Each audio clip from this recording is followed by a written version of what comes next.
Philippines' population is expected to increase to 148 million by 2050, necessitating the creation of 100 new cities now. Our existing cities will become as congested as Metro Manila if this does not happen. Two-thirds of the world's population will be living in cities by 2050, according to the United Nations. According to figures from the Philippine Statistics Authority, 50% of our population already lives in cities. Our cities will surely continue to grow, which is why we must vigorously encourage the establishment of growth centers outside of Metro Manila. The National Physical Framework Plan was filed in 1975 by the Department of Public Works, Transportation, and Communications Planning and Project Development Office. It stressed the importance of a spatial strategy for overall national development, which would support the geographical spread of economic advancement and inclusivity, counterbalancing Metro Manila's obvious dominance. The proposal identified a number of new metropolitan regions, including the ones listed below: Cebu City, Davao City, Ilo Ilo City, Baguio City, Bacolod City, Naga City, Cagayan De Oro City, Olongapo City, Laoag City, Dumaguete City, Dagupan City, Zamboanga City, General Santos City, Cotabato City, Lucena City,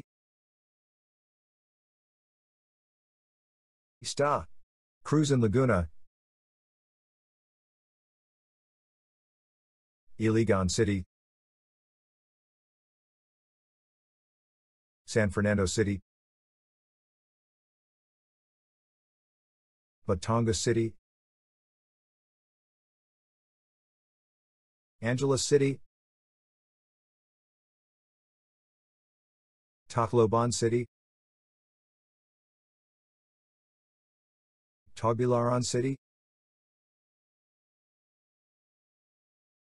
Fernando City,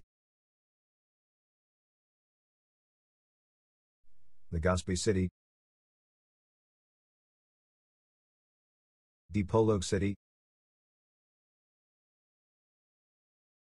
Butuan City,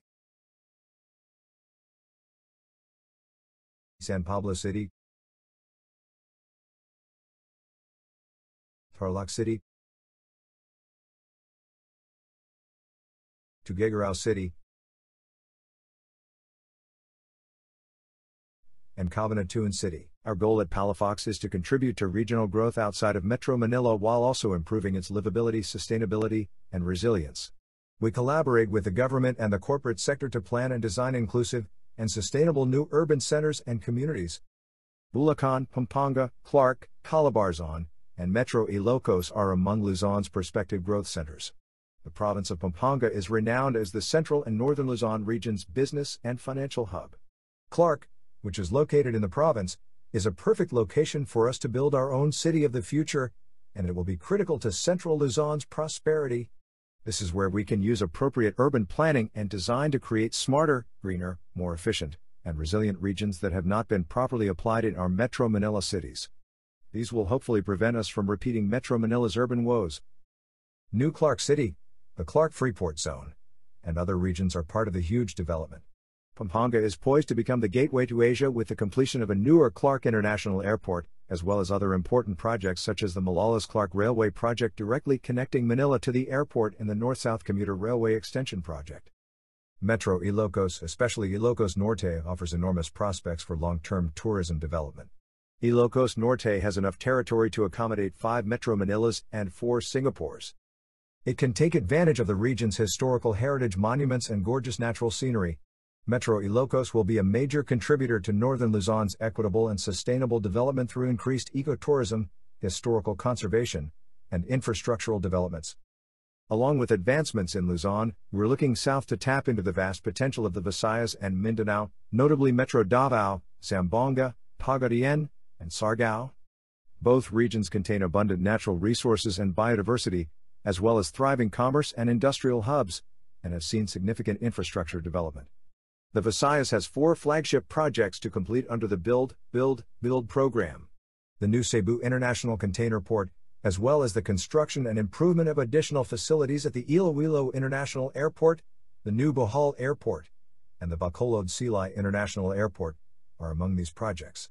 The National Economic Development Authority in Mindanao has approved 103 projects worth P485 billion to be implemented between 2019 and 2022. The Mindanao Railway Project, the Davao Public Transportation Modernization Project, the Rio Grande Mindanao Flood Control Project in Cotabato City, and the development of a Northern Mindanao Regional Government Center are among them, and many others. These initiatives will almost certainly improve regional connection and accessibility, resulting in an infusion of investments and local economic growth. While these initiatives are being implemented, we must ensure that the mistakes made in Metro Manila's urban development, which have resulted in heavy traffic, catastrophic flooding, environmental degradation, and a shortage of suitable housing, are not repeated. Increased development does not always imply success if it comes at the expense of people's and the environment's health. Unfortunately, some of the problems we're seeing in Metro Manila are also happening in the Visayas and Mindanao, which is why we need to insist on sensible urban planning and infrastructure design, planning, and construction, which must be supported and managed by reputable and proactive local government units.